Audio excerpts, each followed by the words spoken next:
நிச்சயமாக நாட்களில பாடுகள் சுமைகள் வந்திருக்கலாம்.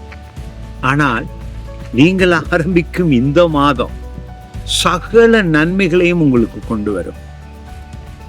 அருமையானவர்களே, இந்த வசனம், அதாவது ஏசாயா தீர்க்கதரிசி புத்தகத்தில 26வது அதிகாரத்திலே அந்த 3வது வசனம் ஒவ்வொரு நாளும் எனக்கு உதவியாயிருந்திருக்கிறது.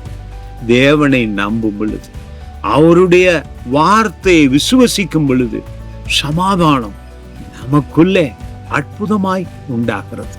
குடும்பத்திலே உபத்திரவங்களா, வேலை ஸ்தலங்களில் பிரச்சனைகளா, அல்லது வருமானத்திலே பாட அனுபவிக்கிறீர்களா, அல்லது சரீரத்திலே நோய் நொடிகளை அனுபவித்து வேதனையோடு வாழ்க்கையை கடத்தினால் கூட உங்களுக்குள் இருக்கிற சமாதானம் அற்புதம் செய்யும்.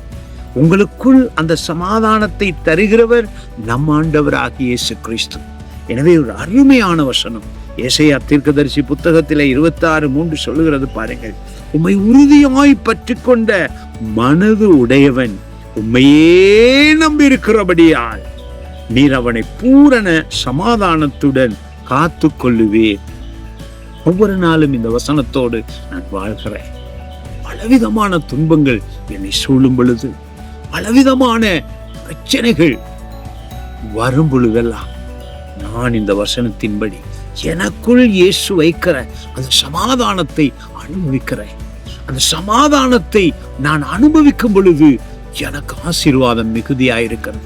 என்னுடைய நினைவுகள் இயேசு மேல் இருக்கிறது. என்னுடைய எண்ணங்கள் இயேசு மேல் இருக்கிறது. அவர் மேல் வைக்கும் விசுவாசம் மட்டுமல்ல, அவர் மேல் நம் மனதை வைத்து விட்டாலே வெற்றி அதிகமாயிருக்கும். என்ன பாடு வந்தாலும் நீங்கள் பயப்படக்கூடாது. காரணம், உங்களுக்குள்ளே இயேசு சமாதானத்தை வைத்திருக்கிறார். அனுபவியுங்கள், வெற்றி பெறுங்கள். God bless you.